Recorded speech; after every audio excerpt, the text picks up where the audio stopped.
Off the Stage podcast with me, James Berry, and Conor Michael. We're back in the reserve room. The ISIS gets quite busy these days because they've got the chicken, so we get a big crowd. So they've got the chicken. We've got the chicken. I think people are aware that very successful podcast has been recorded and everyone wants to kind of like sneak a look. Yeah, I think like we were setting up in the corner there and they were still sat in this corner kind of like, what's going on over This there? is where it happens. This is it? One episode. After episode 100 we'll start doing like a live bring in an audience kind of thing. We should start doing tours. That'd be cool. Now this is where the podcast first. Yeah, but if we have any visual viewers, you'll notice we've got our guest in this evening. We have Darren Holmes, so welcome to the pod. Thank you very much. How are you doing? I'm good, thanks for being here. Cool. And first question we've got is, what are you drinking? I don't know, because I asked for something light, and it is light and very fruity, and it's a bit of a dodgy colour. I suppose anything that's half a pint is light. Yeah, well, I didn't want to go for a full pint because I don't know how it is, you know what I mean? That's fair enough. You don't want to take the risk these days. But yeah, just gone for a light one. They said they had two light ones on the draft today, so we just went for the light one. It's a bit fruity, a bit lemony, I think. Like, you know what I mean? It's a bit, Yeah, you get a lot of flavours in this. I always forget what they're called. I ask for them and then like 2 minutes later. I think I got a tonkonko. Tonkonko, is that it? I'm sure it's Brew York as well. I haven't got a clue. I went on a Brew York tour. Alright. Not too long back. I had to do loads of like, they're really good with the stouts. What I've noticed with it. But, oh God, I'll tell you what I'm drinking. Hang on. Go get your drink. While you do that, I'll finish my drink story. Yeah, I got a tonkonko. It's I normally do like Guinness and stuff, but they don't do that yet. Right. It's like a milk, coconut and vanilla flavoured stout. Wow. Well, we'll give it a try if you fancy Go it. on then. Lassie downstairs says It's it's actually like a bounty. Yeah. It's quite nice. Well, you know, it's no surprise. Nice though. It's alright. I used to be in the pub trade and that, like, you know what I mean? So and we used to do like a shed load of different beers and that, like, you know. Yeah, that's what I like about downstairs. It's always, every week it's a different beer. Yeah, I mean, we had a place called McCorville. Yeah. And we actually got our own beer brewed by a brewing Hartlepool and that, like, you know. Right. Used to melt McCorville ale out for us. I think it was just a mixture of like Castle Eden ale and something else. Yeah. You know. You're going back a while now, like, you know what I mean? I've been out the pub trade since about 2009-10. Aye. But changed we were even in the good pub guide and that, like, you know, for the beers and that, like, cool. so, yeah, it was good. We enjoyed it. And awards and all sorts, you know what I mean? It was good. I enjoyed it a lot. So James, when he goes to pubs, he just gets the same drink, don't you? I get Frugally, just like it's not like a boring drink. It's just I'm just used to buying. Do you know, it. I had that the first time and last time was when we did the 20th episode, which the viewers is last week, to us was a couple weeks ago. Yeah. I think it's a bit too sweet. Yeah, I could have one pint, but I couldn't have done more than one. But I'm a big cider drinker, so I'm used to my sweetie. Yeah, I am as well. Like, So I'm a big sweet tooth, but that was like It is. It's quite a bit like it's a big hit of that. It's like a heavy. It's like a melted ice cream. Really, that's the best way to describe it. Like, Yeah, pretty much like nice melted strawberry ice cream. But yeah, we tried to get more musical in our first part because the first few episodes we kind of just strayed off and it became very much pub chat. But to get the listeners to know more about yourself, what kind of genres do you do? What's your influences? What's your music? Well, I have a band called 8Ts, number Cool. 8, TWS. oh, I've heard of them. And we do like Yeah. all 80s music. Yeah. You know, we've got a couple of, like a cracking synth player who comes for us, like, you know, plays for us. And he's played for like Tom Jones, and he played for Toto in the Philippines, and like, you know, he's really good at what he does. And he brings like another dimension to it. So we do like a lot of like synth music, you know. I've been in bands for about the past 10 or 12 years, that, like, you know, since we came out of pub trade and that, like, you know what I mean. So most of my influences come from like 80s sort of music and that, like, you know.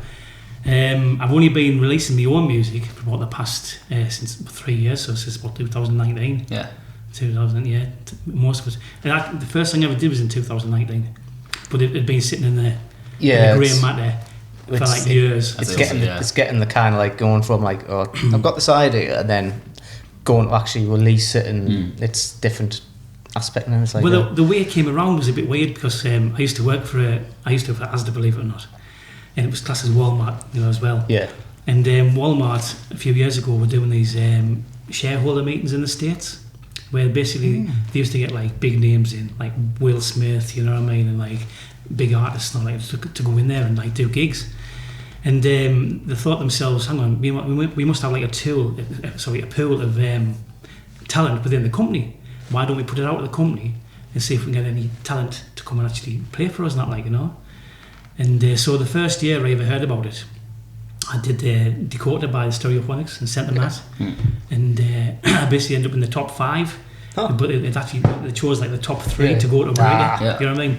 And the problem we had was, there was England, and we were doubled up with Canada and South Africa.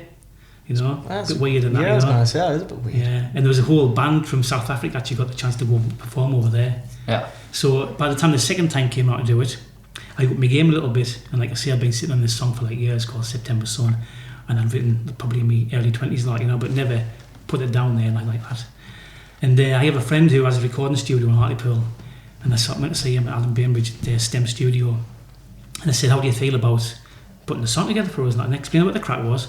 He goes, oh yeah, let's do it, you know. It only had to last 2 minutes. Yeah. Do you know what I mean? So we did the song, and it was like, it was a bit like bordering country sort of music, but had like lovely guitar and that, you know what I mean? Yeah. Acoustic guitars and that, like, you know. And knocked that out, like, you know, settled that out away, and just, you know, it fell by the by. I never got anything back from America, nothing like that, you know, to see it get any further, unfortunately. But then I went back to him and I said, how do you fancy about, you know, putting this song into, like, making it like a full 3-minute song and that, like, you know. He says, oh yeah, let's do it, you know. And within the space of a couple of months, I released September Sun in September. September 2019, you know.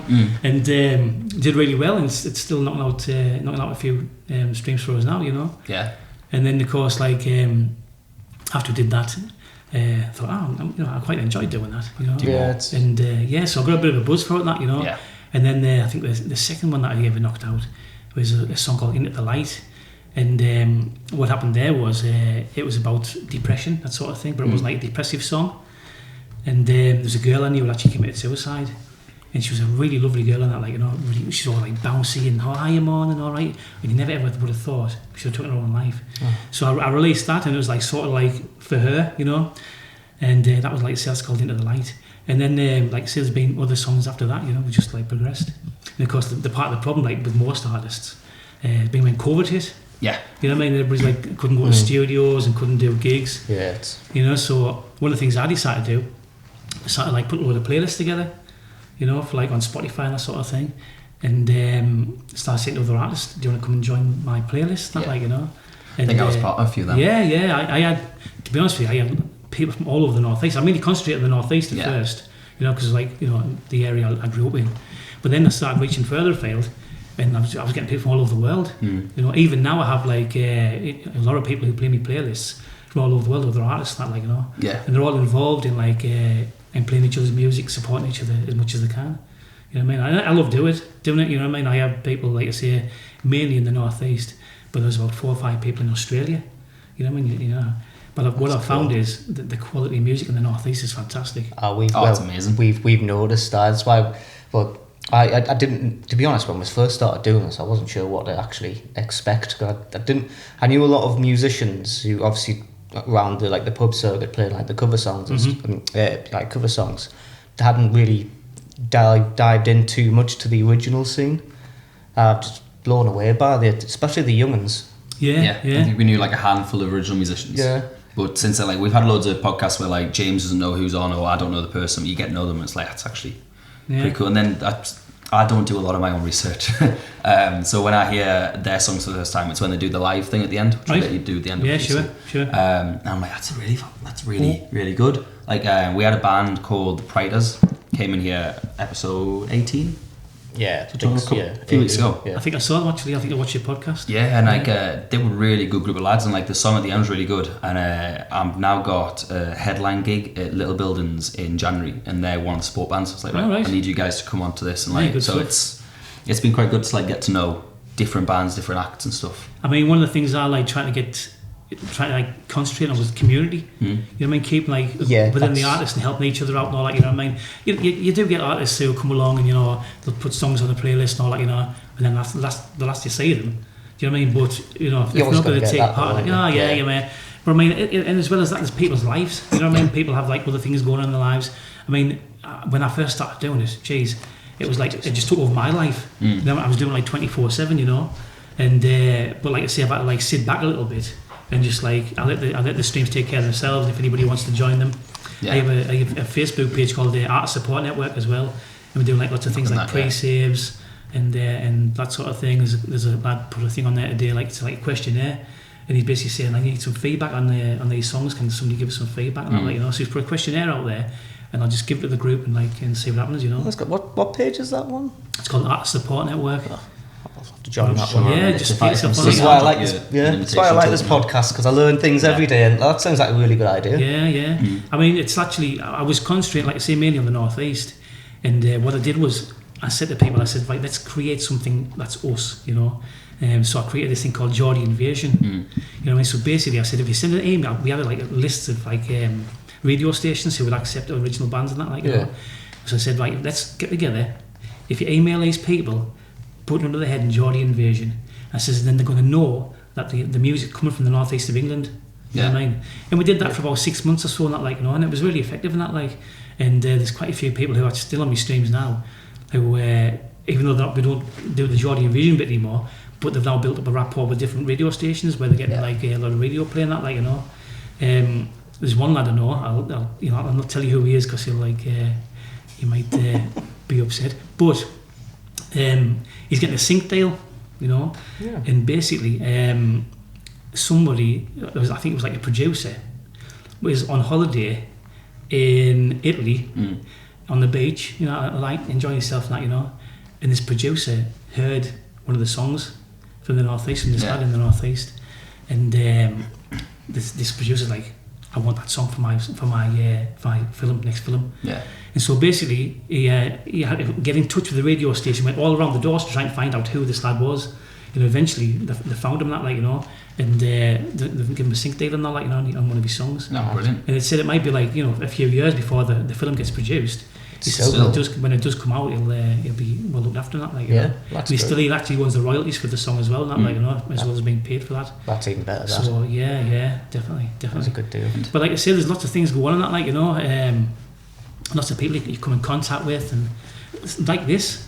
You know, it's like things like this that help develop a community and that, like, you know, as well. That's what we're trying. We're trying to be part of it as well as kind of growing it. But it's kind of I mean, what I've found is it's hard. Just like I'm useless at social media. He does all the social media stuff, and like I've found just sharing and advertising stuff isn't enough. You need that community around you to boost, because they boost you and you boost them, and it's only as that kind of scene grows and more people are part of it and more people are willing to help each other, you get benefits everyone. It's sure. I mean, one of the things you try to do, you see, if anybody's got any new music comes out as well, we'll put it on like a new playlist and we'll stream the shit out of it. You know, if we generate enough streams out of it, Spotify themselves, they'll actually start pushing out even more. You know what I mean? And as well as that, if they have quite a few pre-saves on it, all them people who've pre-saved it, they'll all get that song straight away when it sounds like it drops and that, like, you know. And if everybody plays it at the same time, Spotify will be like, well, this must be a crack. Someone just sent it out. Yeah. They haven't got somebody who's standing behind the desk going, hang on, that's quite a good song, I'll send it to this person, I'll send it to this person. It's all just computer based, not like, you know, like so they get so many millions of songs every year, and like, you know, and send to them. You know, like I say, as long as we can actually give people the support, you know, and help each other out, that's what it's all about at the end of the day. That's what I need to learn to do, to be fair, like learn all that Spotify pre-save. I see everyone else doing it, I'm like, what? How do you do that? I'm sort of far behind the times. My last single was all CDs. I mean, I'm still like this on my mobile phone, like just kind of like one Bluetooth in it. Yeah. I mean, that was the best thing about, like I say, I use DistroKid myself for distribution, and that was the best thing about them, because they have so many toys where you can do like pre-saves. You know, I've said to people who've been on some of the who sent us messages saying, "Oh, Daz, can you like help us push this?" I'll say, "Why have we not got a pre-save for it?" And they'll say, "Like, we distribute it doesn't do any pre-saves." Do you know what I mean? So it's a bit of a sad one, really. And that, like, you know, when, you know, I know we can actually give somebody a hand in that, like, just by pre-save, just by listening, you know, make sure that the songs are going to drop in their emails and that, like, you know what I mean? But like I say, I've been doing it now for the past 3 years, and of course I've pushed my music out organically and sent it to people as well, you know. And I mean, we had Friday before last, I had 1 million streams on Spotify and that, like, you know what I mean? It's really good. Huh? Yeah. So is that just from doing kind of like going round and kind of asking people to pre-save, and then the algorithm It's because I mean, I've got like as well as that, I've got a shitload of songs out. Yeah. As well as under like Darren Holmes, I put them out in the Dash Homes, and the Dash Homes is what I made like at home. You know what I mean? So it's a bit more like EDM sort of stuff, and that, like, you know. Yeah. Where under Darren Holmes, it's like a proper studio recording. Do you know what I mean? Also, is my music. do you get like the? Because that's always I've confused like two separate artists. Can you get like a multiple thing of that, or do you have to have two separate artist pages for that kind of stuff? You basically, like I say, with DistroKid, there's a basic one, right, where you just like have like one artist. Yeah. I think it's about $20 a year, something like that. And it's a bit limited what you can do on that. But if you want like the next level, which is about $35, you allow two artists or two bands. Yeah. Do you know what I mean? That's clever. So if you put yourself out as being like one artist, you know, but like I say, I do EDM James stuff Berry as and well. Tone Pop Wireless, that kind of thing. Yeah, I'm gonna say I've got loads of little different flipping projects and different names. I'm like, do I need to put them all into one thing, or can I have separate? It's optically. But what people don't realise as well, like, you know, I'll say I've got a song that's dropped. It was a dance song, and I put it out on the Darren Holmes, but I put Dash Holmes as being like a co-producer or like featured artist. Dash So you've Holmes. still got that name. So as well as all on like there, so as well as all like I've got about 8,000 followers or something on there. So as well as all them 8,000 followers actually getting that music, them on the Disco Weekly, like, you know. There's also ones on with Dash Homes as well. And whether they could be the same or they could be completely different. You know what I mean? Yeah, that's cool. But I try and use any way I can just to like market the music with like as little cost as possible, and that, like, you know. Yeah, that's the trick in it. Yeah, It doesn't really.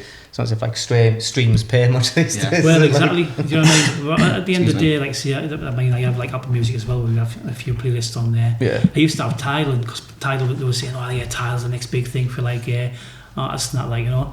But the money I was getting back from Tidal was shit. Yeah. It wasn't worth doing. I wasn't even recovering the money I was spending about £15 a month, $15 a month.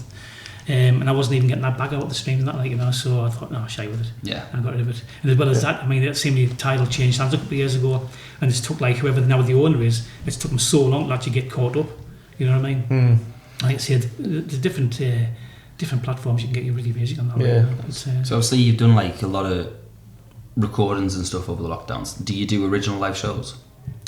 Yeah, I mean, we've done a few. I've done a couple of little festivals. We did a farmer's sort of market as well once, and that, you know. Mint. And part of the issue is finding the gigs to do them. You know, like I say, I've just completed my album like this year, I think about April, and I'm getting the CDs and everything put together. I'm using a company called CD Unity up in Glasgow and that, like, you know, Edinburgh and Glasgow, the other place in H. And I'm waiting for just to get me stuff back and that, like, you know, from them. But they seem quite effective and that, like, you know. And I want to do some, like, get into HMV, do maybe a little gig there, acoustic set and that, like, you know. And probably get into like more places where we can actually do more gigs going into next year. I mean, the problem the problem's been this year and mainly last, apart from COVID, it's every Saturday night I'm like gigging with the ATs and that, like, you know. Yeah. So that's the thing, innit? It's like it's the pub gigs, it's the 9 to 5 we call it. That always gets in the way of the original stuff. Yeah. So if you did originals, do you still use the ATs as an original band, or have you got a different setup? What's your... Well, I was thinking about the lad that you're going to see tonight, Jose. He plays guitar for us, that, like, you know. And going forward, to do my next album, I'll probably use him to, like, we'll do the songs that, like, you know, with him, because he's a really good musician, like I say, as well. But prior to that, like I said, the issue has been getting people together to actually do the songs. So what I thought, like, you know, I'd rather go and see Alan, my mate, who can do the whole lot. You know what I mean? Yeah. And we just do a song in a couple of days. You know, and then he'll mix it and all that and master it and everything, and then send it back to us and say, right, that's spot on, and then we'll release it. You know what I mean? I was hoping to try and actually get it, you know, every like month or so, every 6 weeks, just to get that ball rolling. Like I say, but like with the lockdowns and all that, you know, it's just been horrendous. So like I say, that's why it's taken so long to get this point now. I mean, I've started just like recently got a. It's not really to me it's a bassist and a drummer, but I don't think. Well, whether anything changes, my plan was because I really wanted. I've always wanted to do like original gigs, but not just acoustic, just playing the full band behind us. Finally getting that, I would have already played it actually when this came out. But by the time this comes out, Sunday, but isn't it? yeah, this Sunday, well, last Sunday. But my plan of doing it, because everyone's always so busy, I was going to do that, just do all the recordings by myself, and obviously I do the drums, the basses and stuff like that, and then when it comes to playing live, I'll show them this is what I've recorded, this is what you can play, and then practice that. So I'm doing the recording side by myself, which takes, time and money, saves time and money, and then you get the band to actually go out and play them, which I think it's usually the best formula, really. It's just like doing a cover song. At the end of the day, the band goes along and they learn the song, then they come and knock it out. Yeah, that's exactly. I know there's some bands out there, and and they'll argue left, right, and centre, saying, "Oh, you're playing the drums too loud, or this needs to be this, and that needs to be that," And you think, I'd rather go into a studio with as few people as possible and knock a song out with as little hassle as possible. Yeah, that's it. It's all right having a bit of input, but you don't want to be too much input. I'd rather have musicians who are going to be around us as well, who I can say, I don't mind sharing my royalties with you. You know what I mean? If we're not piece songs out, let's do it right, and it's like, yeah, that's it. Let's all give it a push as well, not like, you gotta, I think everyone's have the same commitment. I agree with that as well. Yeah, we talked about that with Twisted, didn't we? Yeah, the commitment issue, which is why it's quite hard to actually get an originals band together and get them touring, because it's usually one member is the chief guy and the rest of them are just the backing band. Yeah, that's right. I know Stevie. I just go to pedal. Oh yeah, Just me on stage. I'll do the bass on stage. I'll do the drumming on stage. I'm like, there we go. Well, I know Stevie Stoker from Twisted, and I live in the same village as him in Shotton. Oh, I saw, sweet. Yeah, for me sins. Just in Blackpool on Sunday. Nice things. Really good tour so far. Says it was a very successful tour. It looked it, to be honest. Yeah. Well, one of my mates actually, I know Stevie's done a couple of bars in Lindos in Rhodes. Yeah, he's and one of my mates has been over there this week on holiday. So, and he was like, sent his message while I was at work and that, he says, I'm in this bar, such and such. I says, bar, all right, there. Is it in Lindos? He's like, oh, yeah. So I contacted the bar, right? Yeah. And they got back to us straight away. I was on my break. I said, you've got a lad in there. Can you do us a favour? Can you play a song for us? He's like, they come back and says, yeah, what do you want us to play? I says, have you got Spotify? I went, yeah. So I said, I'm going to a song called Supermarket Love, because I used to work at supermarkets, and people used to get up for people left, right, and centre, So the song's called Supermarket Love. I said, do us a favour. I said, just play the song for him. So that's what they did. While he was sitting in the bar in Lindos, he was like, I know, what the fuck? Flipping heck. Oh, mint. Couldn't imagine doing that 20 years ago, could you? I did it 3 years ago. Actually, that's a good point. 2 years ago, especially. That is all I had for part one so far. Yeah. We'll take a quick break. Probably do a couple of the advert recordings if you want. Yeah. And then we'll come back to part two. Sounds good to me. Cool. Right. So, right. You got the right one. No. D.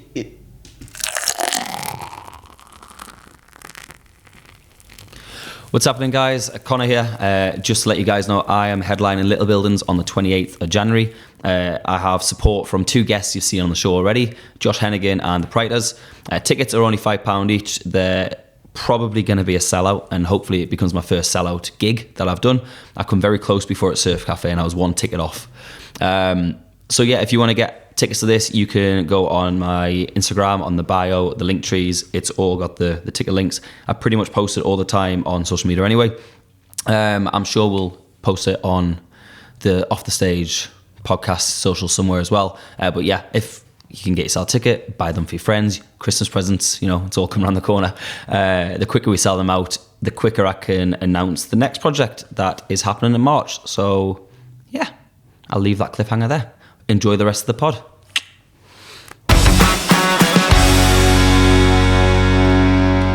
Is that still sticky from when I spilled my pint? It is still sticky from when you... It's alright, don't worry. It adds character. So welcome back to part two. Yeah. If we've got any visual viewers, listeners, you'll notice we have a new guest. Welcome, Jose. The last guest we had was a ghost, so you're a vast improvement. That's not even a joke. If you go back to episode 20, the lights flickered off, the room got very cold, and at the same point the lights flickered off, the live stream on your Instagram, my Facebook, and the camera all glitched at the same time. It did a weird glitch, didn't it? Keeping me the Halloween season, isn't it? Well, that's all we thought. It was technically the Halloween special.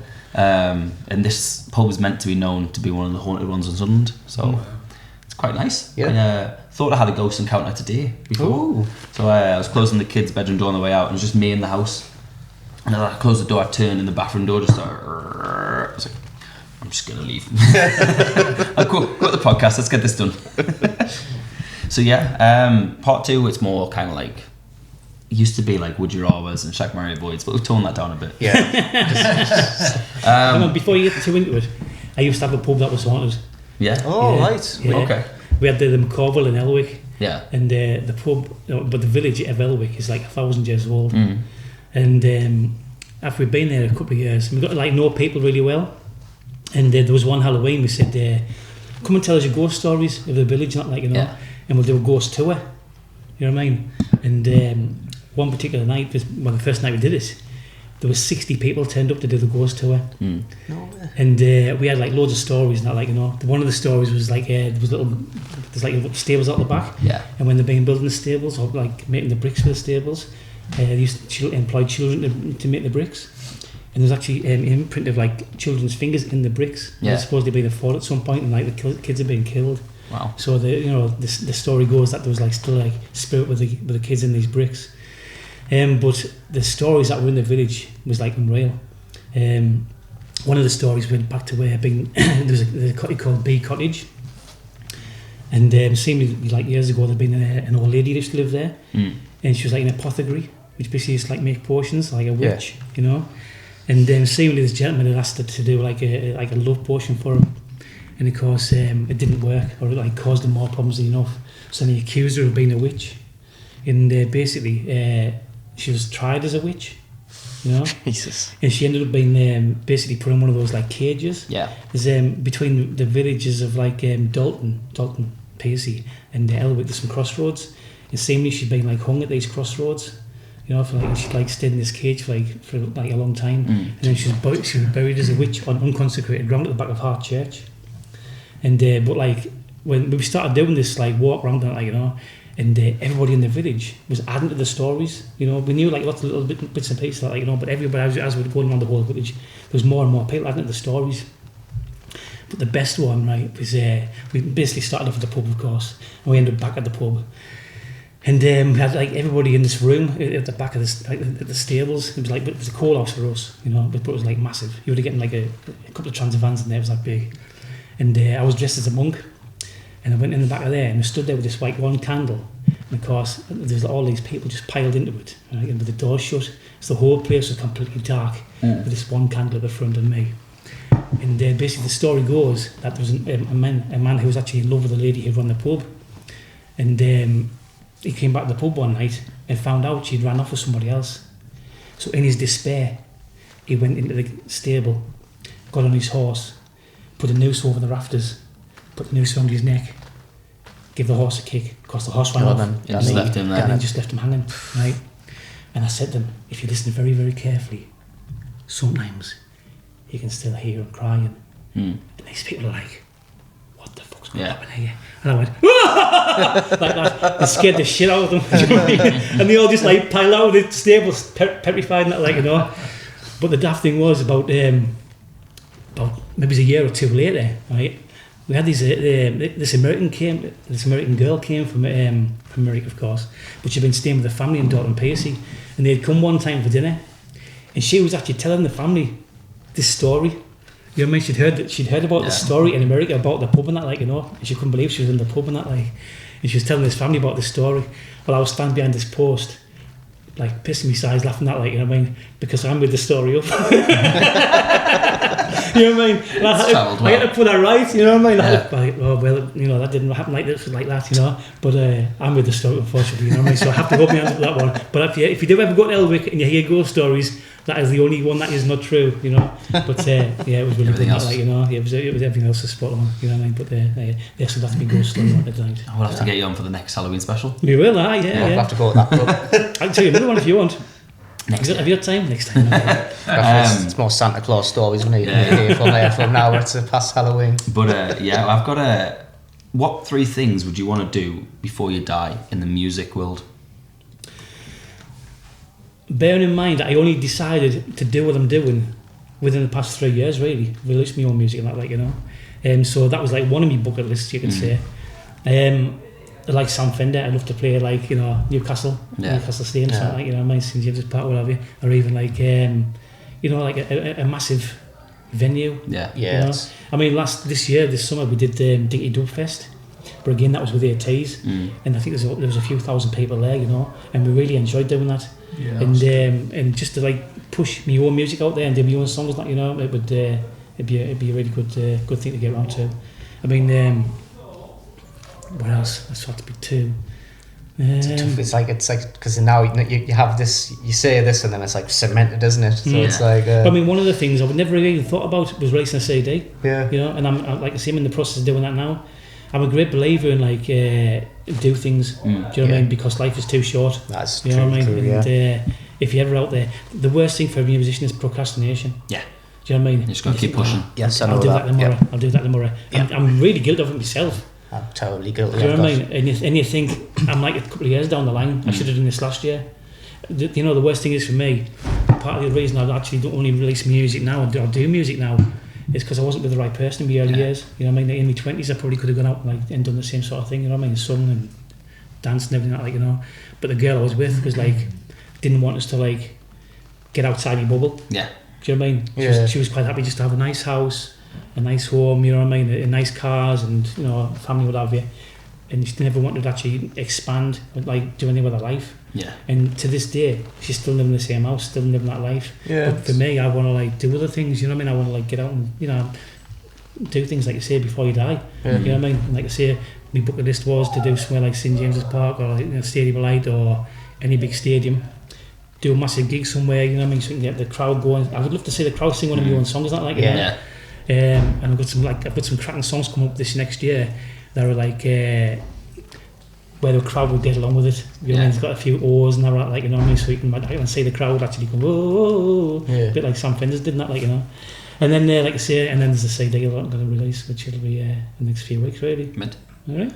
Well, Joe, 3 things, dude. I mean, I'm a humble man. So I'd love to. Famous around the world first. But yeah, just worldwide fame, and honestly, I'd love to. I'd love to headline. Not Glastonbury. Well, I'd obviously love to headline Glastonbury, but that's the obvious one. Cambridge Folk Festival. Okay. I think that'd be such a cool.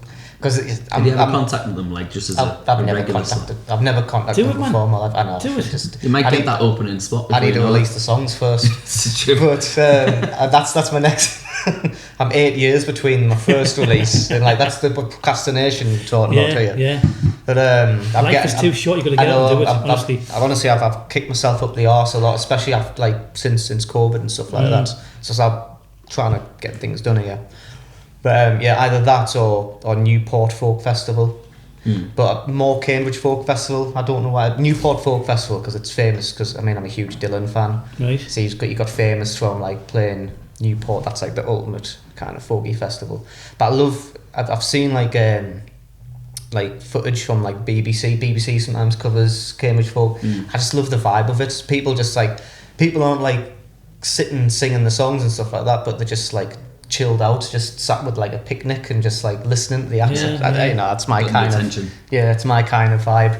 I'd love to headline someone like that. Obviously I'd love to have a number one song. I don't know if am I bothered about the charts? Yes, I'm bothered about the charts. I am now. I'd love to have a. Why now? Actually, I released a song in August and it came 3rd in the physical charts. Oh, right. Harry Styles Beaters. And I'm like, now that I got a taste for it, I was that close. Yeah. He wasn't in the top 20 the week before or the week after, but the night before everything got counted, he announced his big worldwide tour again, and everyone went, "Whoa, Harry Styles!" I was like, I'd love a number. Achievement, isn't it? It's really good. I'm sure he had quite a lot more support than you did. I agree, but now I've got a taste for it. I'm like, I was so close to that award. I just got like my name in the chart, which is great. But if you come top, you get the actual trophy. And I was like, I was that far off it. I was gonna say it. So I was just literally gonna say like, number one album would be the other one. Yeah. 3rd would be the Rock and Roll Hall of Fame. That would be that'd be nice. Did they have one for folk music?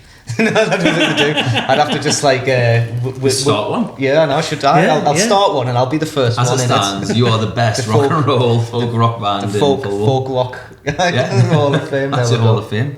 So what did you use to actually market your CDs and that for physical copies? Everything. The podcast, gigs I was doing, posters with QR codes. I did whatever I could. It was social media. I went on like sort of messaging all the fans on Instagram that I had. I was like, look, sorry, this is out of the blue, but my next single's coming out.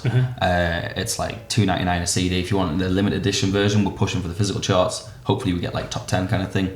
And it came through, and it was like, oh, you've And are you still classed as being an independent artist? You haven't got any, you haven't got a record label, nothing like that, have you? It was ran through Beyond Records. I'm Yeah, I know, Davey. not signed, Nice. but they helped out massively. You did a gig, didn't you? Like, And then I did my release gig with Beyond Vinyl, and I've got the image of the chart here somewhere, because obviously you keep that, don't you? It just lives with me now. I might have just deleted it. And just no record at all. I'm scared because I can't find it. No, there it is. So you got official UK charts, and it's Hey, good stuff. it's in third. Harry Styles twice above us, so technically that's second. Yeah, that's it. Second, yeah. But you know, the Beatles were third, so. Yeah. Well done, mate, well done. But yeah, no, I three things I do would be an official UK number one. Yeah. I've got a taste for it now. I want to play Temple Bar in Dublin. Like, yeah. That's just the best live music venue in Europe. I'd say without question. We went there the other week, and it was just like you went in on Saturday night at 10 p.m. and it was shoulder to shoulder. You couldn't get moved. Then you'd go back in the afternoon on Sunday 3 o'clock, and it was still shoulder to shoulder. You couldn't. It's everyone's there for the live music. Nice. And then my third one would be to own a live music pub / venue, like music for music by music. You know? I know I was talking to a lad I know, and he went to Nashville, and he went out for a walk on a Sunday morning, and every pub had a band on a Sunday morning. Yeah. Do you know what I mean? Yeah, it's a different what world they- up Yeah. there, isn't it? But it makes you wonder though, would it be worth doing a band in the UK on a Sunday morning? Absolutely. Do you know what I mean? Because like, what if it was in a Sunday, stay in bed, didn't they? Apart from like, you know what I mean? That And said, was- Grindon Club used to do bands on. We used to play like, I think it was like 11:15 or 12 or something. Right. Something like that. Then the strippers run. Yeah, you know it. It's quite sad to think that, but in here it would be weird, wouldn't it? Like, what? Playing at 10 o'clock in the morning? Like, Yeah. you know. You'll be able to skip. You'll be like happy eyes, wouldn't you? You know what I mean? Croaky Which voice and eyes everything. You not have Yeah. time to Yeah. warm up. Yeah, good stuff. Good stuff. But yeah, if I had like my own original music pub or something, I'd have 2 stages, one on either side, and then let's say you had one band was playing a 2-hour set or whatever, and the other band would set up. So then when they're finished, everyone turn around, oh, the next one's on, and you've always got a constant like. Yeah, that's actually that's one Instead thing. of saying, that right, you've yeah. got 15 minutes to pack down an entire band kit and then set up an entire band kit, Yeah. it can be, right, you set up while they're doing that. Yeah, you'd hire. You'd have to just hire like a sound engineer who obviously once their sound's sorted. I mean, the last half an hour or so, you can just like leave and do it technically. Yeah. And then you can start sound checking. Yeah, It's clever. just plug it in. When I first started with ATs, I'd only been with them about 2 months and that, like, you know, and we did Richmond Live, right? And we were the first band done because like another band had actually cancelled, you know what I mean? So they got to us and we went straight on. But basically that was like 2 stages. There were 2 massive stages, and all the sound controls were in the centre, and it was all controlled by like iPads, you know, kind of the sort of system that they use. But as soon as like say, as soon as one band was finishing, the other one was set up, ready to go straight away. You know what I mean? And I think they had about 12 or 13 bands on. You know what I mean? Straight up, you know, from dinner time all day. It was really good, not like, you know, it was a really good day that day. It's a better atmosphere, isn't it? Like Well, it good, sets yeah. everyone up for it. Yeah. I don't think there's anyone that doesn't like live music. People might not like the genre, but if their genre was playing, they'd be like, I like that. There's not many people that don't like it live. You'd be surprised how many they might not like the genre, but you know, especially if they listen to cover bands, they like they might like the song. Yeah. Do you know what I mean? Because it's amazing how many like cross-genre sort of like songs that people do, and that, you know, some acoustic stuff that's from the 80s, and you know, they've been like toned down, that sort of thing. I mean, that's what we do. Yeah. You know what I mean? We ever go out as like, technically when we go out as Dr. Baker. You know what I mean? As well as doing ATs. And so we do like, it's mainly 80s stuff that we do, isn't it? You know what I mean? A bit of 90s and that, like, you know. It's all good stuff, We do like a I say. Beatles song. Do what? We do a Beatles song. Oh yeah, Beatles, yeah. Yeah. Bit of 70s as well and all that. So, Mix it up a bit, yeah. Yeah. Never know who's in the crowd. Right. Yeah, Could be it's Ringo. all- it's all good stuff. Cater for everybody. Exactly. If you don't like the Beatles of the 80s, you're in the wrong pub. So one of the lads I worked with, he said we were talking about music and that, like, you know, he's only in his early 20s, and he's like, oh yeah, I love Neil Diamond. I was like, what? Who? Do you know what I mean? It was like, even I would listen to Neil Diamond. You know what I mean? I'm in my 50s in that, like, it was so. It's funny stuff. Music's like, you know, there's a word for it, isn't there? You know what I mean? It's like subjective. Have you ever cringed on stage? Cringed. Cringed. A few times, yes. Oh, I so not want to play this song. Oh yeah. Oh, a lot. Mr. Brightside. Oasis. Oasis. Sweet Caroline. Oasis. Sweet Caroline. Oh my god. Yeah. And And it has Oasis. become so. I'll just pretend I'm too young not to know what it is now. Just I know I can't really get away with it because everybody knows what Sweet Caroline is. Oh, I don't know that one. Sorry, mate. I love doing that. Yeah. The problem is people love it though, didn't they? Do you know what I mean? I know they go mad for it, but you just like. Why? But Why do they love it? But you're just like, where it began. Fuck's sake. Do you want to know something about Sweet Caroline is when you do it, they all get into it for the first half of the song. Oh, and then by the time you get to the end of it and everyone's like, this is the bit you sing. Like, you made me sing this song. Yeah. You sing it back to me. You committed, right? It was your request. Yeah. Oh, I did one the other night. I was playing Filthies and this lady got up on stage while I was mid-song. I hate that. And I'm singing at the mic and she's like, can you play Sam Fender? And I'm like, on the mic, I'm in the middle of doing another one, but yes, I'll play you Sam Fender, right? But I'm kind of like preoccupied. I don't know if you noticed. I'm with the stage lights, are on his guitar, everyone's looking at the music. And she goes back and sits with a group of friends and I play the Sam Fender song. She just sat there chatting. Didn't acknowledge the fact that I was playing the song. I was like, alright then. I've had someone who played Dakota. We used to play it with my old band. It was like the third to last song. We used to play like Dakota, then it was Mr. Brightside usually, and then all the small things. And then when we played Dakota, then we played Mr. Brightside. And someone came up and was good. Do you know how to play Dakota?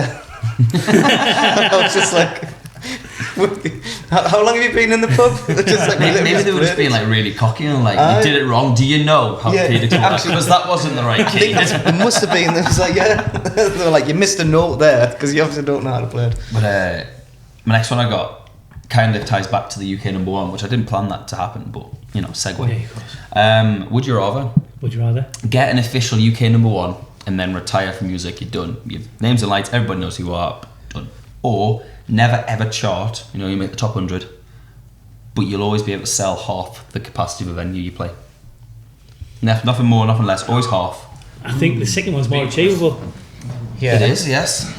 Do you know what I mean? So Yeah. So would you rather? Which one would you question prefer? is- Would you prefer selling half of St James's out, Well, It depends or if half a Surf Cafe out? would but this never having? say would this number one have like longevity? As in like the royalties I would get, I'd be like kind of set for life. Yeah. You That would never be know. the question. You never know. That's too because You at don't least have to retire a job. That's your music career done. You can go back to doing no, whatever fuck you that did. shit. God no. It might be like a Kate Bush. You might think, oh, well, that was a waste of time, and then 25 years later, oh, I'm a millionaire. Because this question doesn't specify how much I can charge for a ticket. So I think I could make quite a good living selling half a venue, charging For the rest of your £100 a life. ticket. Yeah. Would you be happy with that half venue, not knowing that you didn't quite get anything? I think it would, because as a segue, as you said, like the kind of vibe I quite like is just people chilling out and just people can sit on the sticky dance floor with the picnics. Realistically, they haven't come to see your band. They just couldn't get up from the last one. Yeah. I don't want to see this band. No, I'd be quite happy selling out like only half. Only half. Yeah. I'd be known as like, I don't know, there'd be almost like a meme about it, wouldn't it? Kind of like, you know, like Leonardo DiCaprio never gets an Oscar. They'd be like, this guy never sells out a stadium. Yeah. It's like, wonder why there's just universal forces. Because, well, I chose not to have a number one, which is why, like... So what would you do? Would you play big venues, knowing that the Tilton Arena is 11,000? At least you're gonna get 5,500 people in that room, Yeah. but it's gonna look empty. That's Would it. you do a little buildings that's a 60 capacity room? You'd have to do like You're gonna get 30, and then you'd be like, I don't know if that looks enough. yeah, you'd have to get, yeah, I think you'd have to get like medium sized, and then you'd have to just like say if it's like a seating arena, you'd have to just say like no seats available and just like fill the seats up with adverts like you sell. Off the stage. Off the stage. Or you sell it with you just buy loads of mannequins. Mannequins. So when people look back Remember at when pictures, football did that in that's what I COVID? said. And like Leeds put like cardboard cutouts of all the fans and stuff, and you got like to send pictures of yourself. Wow. And Leeds Lockdown, and then somebody sent in a photo of Bin Laden and they didn't check it, so there was Bin Laden sitting in the crowd at No Leeds. way. I didn't know that. Like, that's the first time I heard that one. Damn, mate, that's shocking, isn't it? I think if I was gonna, if it came down to money, right, I'd rather have that number one and get the same amount of money as what I would kicking for the rest of my life. Yeah, that's. You You probably the would, because conundrum. if you were just selling half capacity venues, you have to pay for the venue. That's true. And most of that ticket sales is going to go on. If you sell out that, like if you sell out, say, Utility Arena, it's going to be worth it. But if you sell half of it, you're probably going to be in a loss. Yeah, So which you is know why what you'd you've have to got do pay out like. and It's why you'd never be able to play like the big arenas. You'd only have to play the small ones where it's less money to rent out. yeah, Yeah. smaller It's a ticket tough one. sales. Yeah, but You could charge £100 a ticket at Utility Arena, but you couldn't do that at City Hall. I know that's true. It's a tough one. What's that? I've got the answer. Go on then. Go on then. Well, the obvious answer is that is do the big one, get the money, because you can still do the little gigs if you've got already the money. Yeah, You know. but the thing is, it's like, Yeah, would you but rather have a number one and not do music ever again, or would you rather do lots of gigs? Yeah, because that's having only your half cake full. and eating I it. see. Yeah. So it's either one or the other. Yeah, so you're not Yeah. allowed to do music anymore after the number one. So what I said was, if as long as you made the same amount of money you didn't get your number one, is what you were from getting all your like other little gigs. You'd prefer to play, wouldn't you? Yeah. Yeah. Yeah, I think I think I'm that's- the same. Yeah. It's a tough one because, like, not even on the money side of things, like, I couldn't imagine having another job to the one I've got. Like, I quit all my jobs, went full-time music, and it's been mint. But at the same time, having your name etched in the history, I mean, like, that was my UK number one. I get that. Yeah. Like, when people are born that week, everybody knows what song, or most people know what Yeah. song was number one the week they were born. That will always be Yeah. engraved with that generation of people. Oh, it was Conor Michael, such and such. And just think, like, heading to Filthies, absolutely ram-packed the previous guy on playing, and then you get on Just- and half the people have to All leave. Yeah. Yeah. Demoralisation. Imagine pubs being like, I can't book you, why? Because you lose the crowd. Yeah, but if you've got nobody in, I bring them in. Yeah, that's it. Get me his open slot. I think if I'd have to play the half capacity gigs Yeah, just I for think, the fact of playing. yeah, I think Absolutely. I think I'm the same with that one. Yeah. You might be right. I think Because it's you couldn't even just go to busker nights because you'd give up music, you'd retire. That's Yeah, it. you might be right. You might be right. yeah, I think that most of the people who do what we do have to do it. You know, to me, it's like medicine. yeah. That's You know, it's like what clears my head. Yes. You know, I have to do it. yeah. Yeah, I agree. It's like a mental Yeah. shift. Yeah. Like I did that over the weekend. I was just like in a state of I can't be bothered, and then I was gig, and it was just like 3 hours of bliss. And then you finish, you pack down, you go back to reality. Yeah. You know? But that 3 hours was just like this is amazing. This is Absolutely. And the dedication that most of us have, you know, to the craft, you know, that we have, and it's incredible, you know, and the talent, the amount of talent you see when you gig, you know, Yeah. You might like. it's incredible. yeah. You know, and we're all playing in little pubs and stuff like that, and you sometimes see pop stars that, and it really makes me sort of smile, you know, like saying, "Che." Yeah. I Do you know what I mean? Yeah, I know It's what you mean. yeah. Aye. No, I think yeah, it's quite funny as well when you know, like you know about that sort of thing. When you see, you know, like really high end bands as such, and they're like bad. Yeah. Do you know what I mean? And I Yeah. think I know people who are far better than that. Yeah. That's what I've said. In the north, like I know a lot of people get scouted in London. Everyone's like, you have to go to London to make it big. But I could probably name you like 50 top end bands in the northeast or solos or whatever, all originals that would be better than anyone you gave to me in London. Like there's people in the charts. I'm like, well, I know that band's better than that, and I know they're better than that, but we don't tend to get a look in that often. You know, I 'Cause mean it's that was not part of a the big reason city. why I did this thing, like you say, called Geordie Yeah. Invasion. Yeah, Because I was trying to like get That's what we've got this for. behind it, that, like, you know what I mean? Because Yeah. I knew If you it get- could be a push. If everyone's like together in union, you get loads of people in the charts from this area. People are going to take notice. Oh, there's something happening here. Yeah. So it's like it gives you that kind of 'cause I remember like the importance of the future heads from Sunderland. I used to just assume all bands were from London or made in London. Yeah. Futureheads came along like, hey, the Sunderland band can kind of Do it. do it. Yeah, I'm like, oh, that's gives you a little bit of hope, you know. Yeah. Just I remember back in the day when like MTV first kicked off. You know what I mean? Yeah. And I used to sit and watch it religiously because I used to go up to my dad's house and he used to have this massive bloody satellite dish in his garden. You know what I mean? I used to get like all different channels from all over bloody Europe and what have you, and that, like, you know. And I used to sit there all day just watching music TV and that, like, you know. Yeah. And it was fabulous. But it's only when I got into later life that I realised how many fantastic bands actually came from England. Yeah. You know, Yeah. you think like, you know, back in the day, you think they all came from America. yeah, you assume it's America, don't you? Yeah, So- but like the amount of people that came from England, but like you say, even like people from the northeast, like Brian Johnson, you know, like Chris Rea, you know what I mean, like Mark Knopfler. yeah, Mark Knopfler, do you know what I mean? There's so many fantastic people already in the northeast. I never even thought of them. You know, Sting and that sort of thing, you know. Brian Ferry. Yeah, Brian Ferry, yeah, from Washington, you know. Yeah. Yeah, and just like you say, it's a pity we can't actually keep that momentum going now, you know what I mean? Because like I say, I know there's lots of people coming through the ranks now. Yeah. And like, I don't want to like say, but like you can jump on like the, you know, the shared tales of like Sam Fender, you know what I mean? Yeah. Say like, look, he's from the northeast, but look at all these other people from the northeast. Yeah, that's it. You know what I that's mean? it. Like the music scene isn't just Sam Fender. Yeah, it's like yeah. It's so much bigger than that. Definitely. Right. Good stuff. I think that's part 2. I'm going to go grab another pint and then see you guys in part 3. Yeah. Side 3. Side 3.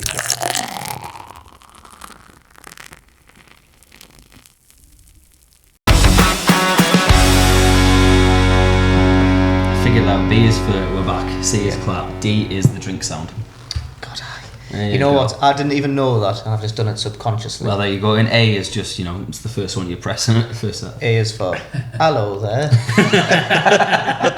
Hello. So yeah, welcome back. Side 3, the final part. This is where we say ta-ra-ish, and then we go sing songs. Obviously, we kind of stepped on it earlier, but September Sun, last time I checked, was over 160,000 Spotify streams. Yeah. Why do you reckon that's the most streamed? Why do you reckon that's like your top song? It was me baby, and it was the first song I ever released, so it was like I pushed it everywhere. Yeah. You know what I mean? At other people's playlists, at my own playlists, Facebook pages. Automatically just sent it to people who I knew. You know what I mean? Friends, family, that sort of thing. I've listened to this, see what you think. And it like was it being your first thing, you know? And back in the day, I was over the moon to hear 1,000. Yeah. You know what I mean? 1,000 streams, like you say, now it's like 160, 170,000. You know, but all in all, like I say, I've probably got about 42, maybe even more than that, 42 songs or tunes covering like Dash Holmes and Darren Holmes. And like I say, collectively, they're over well over 1 million streams now. It's pretty cool. And you know, it's like I couldn't have done it without the support of all the other artists in the northeast, Yeah. you know, and around the world who I help as well, you know. And they'll even tell you that themselves. Like I say, that's part of the reason why I created a thing called the Artist Support Network on Facebook. And I get people who come to join us every day. There's only 500 people on there, but I'd rather be 500 people who are going to like, you know, I'll listen to this song. And 10,000 that yeah. didn't help. Because Yeah. if you get 10,000, 20,000 people, it's spam. Yeah. It turns into spam, Yeah, and it it's does. like you lose a community because Yeah. it becomes a population. It's But like, what I did as well is try and stop becoming spam. You know, I'm the only one that can post on there. nah, that's So people are like, they'll come to me, Darren, can you post this for us, please? And I'll That's post it for better. no bother. Yeah, so that works. it's just total control. Yeah. I'm not a control freak as such, you know what I mean? But that's how you got I've to seen do other it. Yeah. places where, you know, I think there's a I don't know, he's got like a page that has like 30,000 people on it. But because they're just constantly, you know, hundreds of people posting every day, It's drowns. just yeah, it's no pointless. point. Yeah. It becomes pointless. Yeah. So at least the people who are going on my pages now actually, you know, will maybe be on there and it'll pop up as well. You know, it'll pop up on people's thing. And of course, if they need, what people don't realise as well, is Facebook algorithms, the way they work. You can be on as many groups as you want, but if you don't actually participate in those groups, they'll just drop down and down the list of things that you won't see anymore. Yeah. You know what I mean? And they'll Yeah. only send you the things that you'll actually get involved with and what you'll see. So as long as people actually commenting on posts like on this Art Support Network or like want me to post more stuff and people see it, as long as they like it even, that'll generate more people seeing it, you know, and then they'll see it themselves more often. It fascinates me like how like tech like Facebook social media algorithms, how much that's shaped music in itself. Like the way people do things, it's all algorithm now. It's whatever they decide what works. That's what you do. The whole thing with like the love emoji.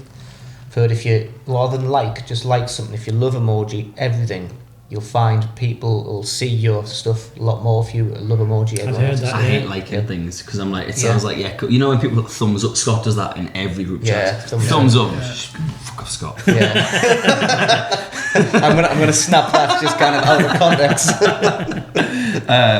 So yeah, like you'll even notice when we do like message or we're doing that podcast, you see just like I love the message you've sent through. Yeah. So I can't just put a thumbs up. I'm like, I feel so sarcastic. Yeah. Yeah, it is. It's sarcastic. Like, yeah, sound cool. Up. We'll go to the pub. Yeah, if you want, James. Whatever you want, James.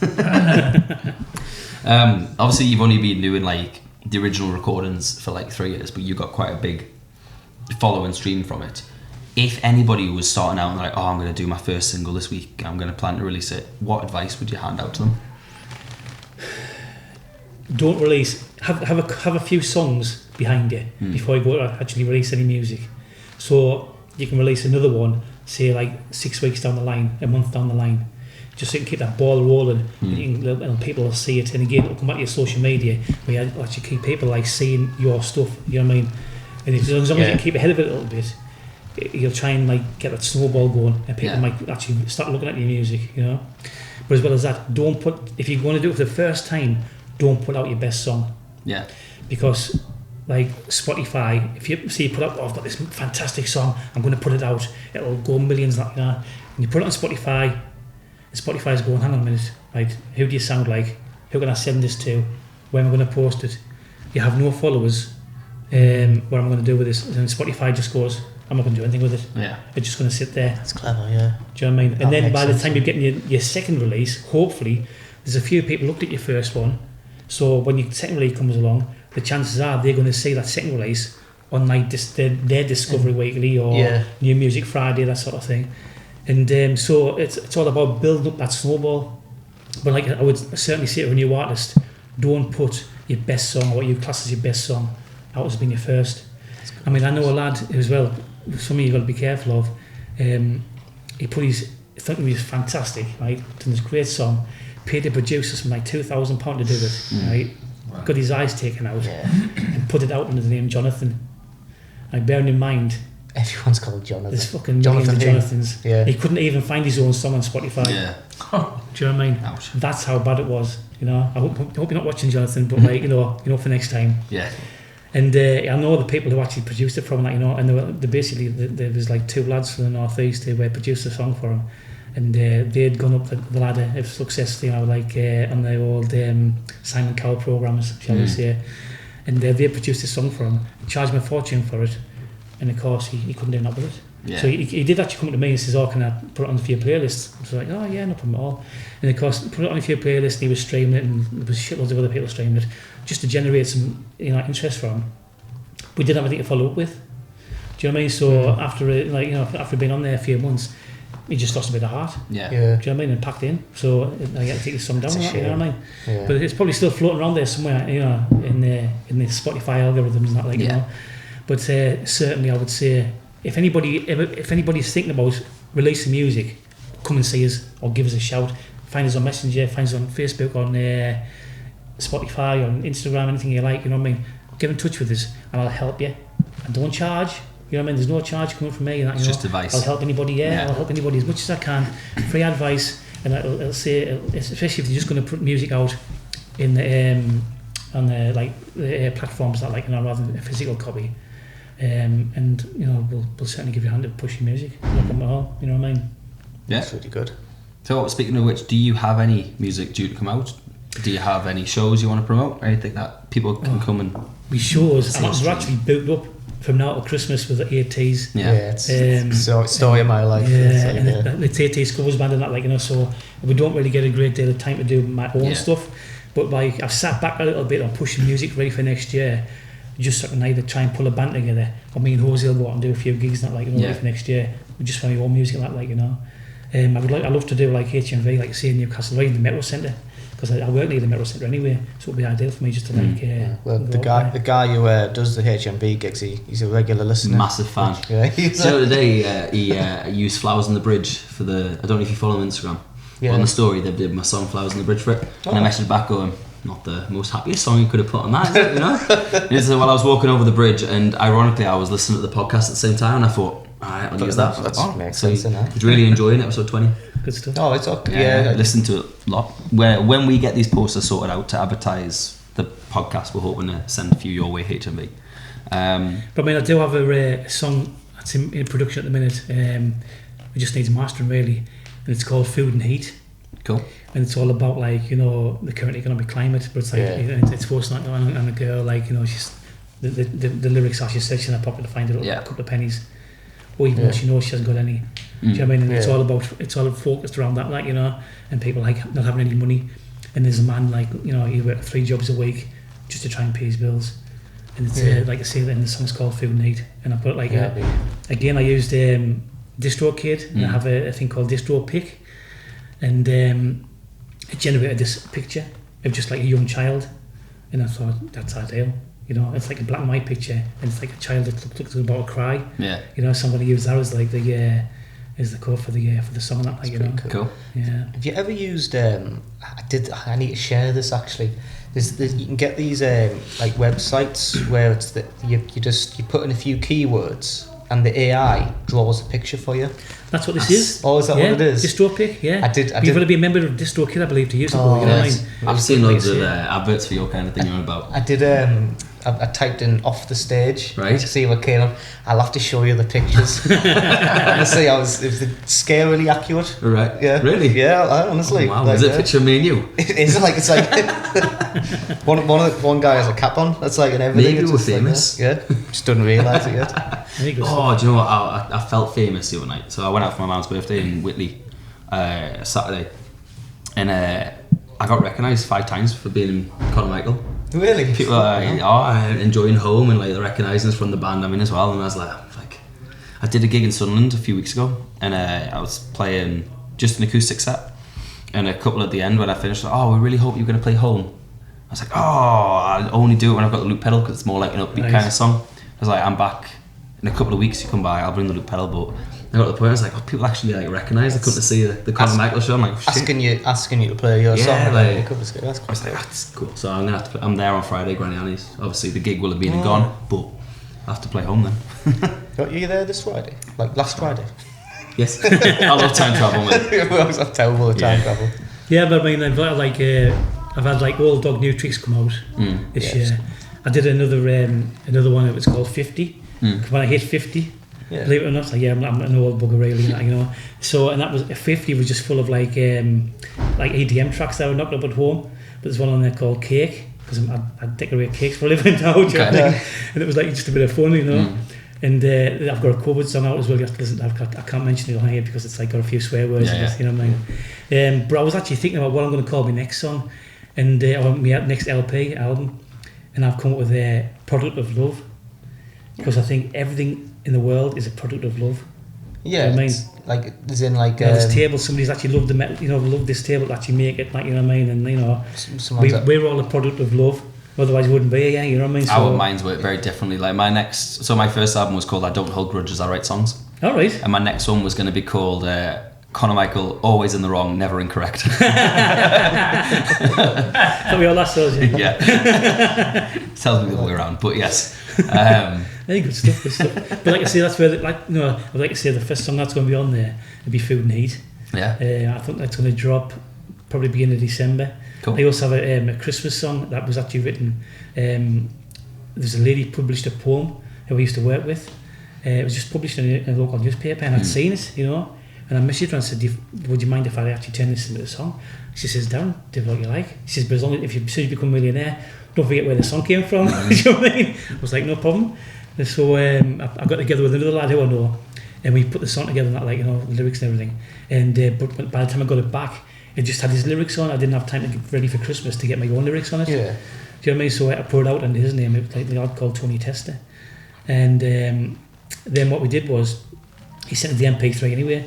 So what I've done is coming into the that's the next one really for a release, and it'll be released I think it's about the 22nd of November, and it's a Christmas wish, and it's got some nice lyrics in it again, you know what I mean, and it's come from somebody else. I like a good Christmas song. Nice. Well, let us know when it's out, Again- and obviously we'll give it all a share. Yeah, again, I use the picture generator from DistroKid. The generator is Santa Claus. You know what I mean? So it looks mint. You know what I mean? Yeah. No, thanks. So, if anybody wanted to follow you on social medias, what's your social tags? How do they find you? You can find us on Daz Ho Ho on Instagram, Christmas. and you can also find us under Darren Holmes on Facebook. And that, like, you know, Facebook's probably the best option. Yeah. But I do have, like, I'll show me messages sometimes, that, like, you know, and literally every single playlist I have has messages attached to it. So there's like shared loads of them, you know what I mean, as well as other ones I'm attached to all over the world. You know, but Facebook is a good medium. If you want to look for my music, look on Spotify for Darren Holmes. Like I say, I've got some good tunes out there. And the Dash Holmes, if you want to find like a little bit of dancey stuff for something a little bit different. Yeah. I've even got some bits and pieces on YouTube. Again, it's on the Darren Holmes. I actually, September Sun, I contacted Beamish and said, you know, can I come and do a video of Beamish, like, you know? And they were like, oh, well, we'll have to charge you. How many people are going to be coming? How many cameramen you're going to have? What about light and all this sort of stuff? And I was like, bollocks to that. And I just went up with the camera. That's what Stevie did, a proper video though, didn't he? Yeah. For, I think it was Young and Affected. But yeah, the thing is, like, nowadays you can film like really good quality stuff. I mean, you can film it on your phone. I mean, you don't really need to be, especially if you do it in the daytime, right? If you're doing it in the daytime, you don't really need lights and stuff like that. Just like, or if you're just looking for like the backdrop, no one's going to question you. Everyone's bloody filming TikToks and stuff anyway, aren't they? Yeah, too right. But if you look for September Sun on YouTube, you'll see the whole video on there, you know what I mean? It was cool. like I said, it's a few years ago, and I wanted to like jump here and there when I first started doing stuff like that. And if I was going to do it again, I'd probably make it a bit more like so it flowed better. Yeah. You know what I mean? But it's like it's out there, it's getting a couple of thousand streams and that, like, you know. So I think about I think it's about 30,000. I think that's on my head. Really good. Cool. It's either 30,000 or 3,000. Yeah. Probably 3 now, mine. Let's say 30,000. We'll get you set up. So if anybody wants to contact us, we are Off the Stage UK. That's on everything but Twitter, Off the Stage 2. If you're a musician and you want to join the show, do exactly what Darren did. Email us offthestageuk@gmail.com, and we're more happy to get anybody we can on. Hopefully, if we've edited this correct, we have put adverts inside this episode as well. I'm headlining Little Buildings on the 28th of January. I've got support from Josh Hennigan and the Priters. Tickets are only £5. Kind of expecting it to sell out, so if you want to get your tickets, get them as quick as you can. James is playing at 1 o'clock on the 3rd of December. Something like that. HMV. Yeah, 1 o'clock. HMV Newcastle, they've been fantastic with us, and I played that gig, you know. It's amazing. Yeah, you're going to love it. I need to ask you about the parking, to be honest, but we'll leave that for easier another. to sort out. Yeah. And yeah, HMV, if you want me back, I'd love to come back. If you can get me into your sister brands with the whole Middlesbrough, Sunderland, Gateshead, etc., you know, I'm more than happy to. Darren, of course, wants to jump on. Drop him a message. Yeah. Get him in. Thank you very much for coming. No, thanks for having us. And we'll see you part 4 when we figure out where we're going to set you up to do this song. I have to say, I think this has been the most informative podcast we've ever done. Like, in terms of just advice and just general help. Yeah. Which is kind of like, I think we lose track a lot of the time. We're just trying to make it a bit fun, but sometimes it's nice to have someone who seems to know what they're doing. Give everyone else, actually make it quite interesting for people listening. Going to that point, if you know any singer-songwriters or any musicians that are trying to make it in the industry, send them to the podcast, because like this is a good little starting point to figure out. Send them to what was the Facebook page called again? The Facebook page is called Artist Support Network. Artist Support Network. But it covers people from all over the world. Yeah. You know what I mean? It was originally from like the northeast, but I've got people from all over the world down there now. That's cool as hell. Thanks a lot, guys. Thanks for having us. Thank you very much for coming. Thanks. Let's but B for bye.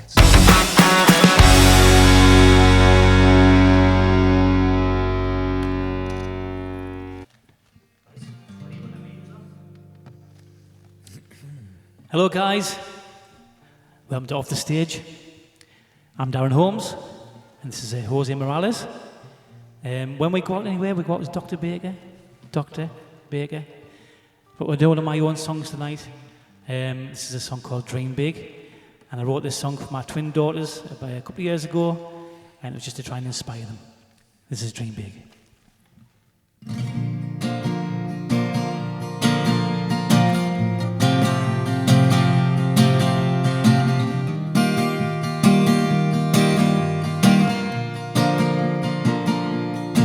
Don't keep your dreams inside.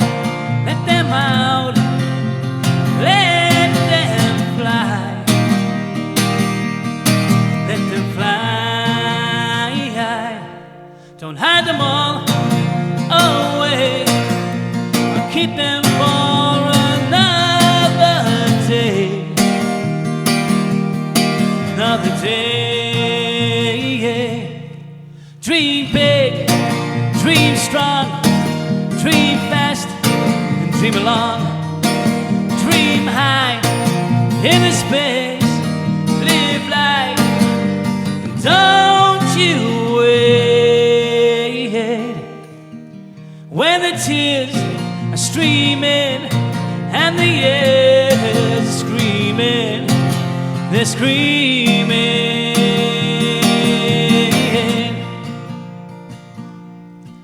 Grit your teeth, smile and say, live life for today, for the day. Dream big, dream strong, dream fast, and dream along. Dream high in the space, live life, and don't you wait.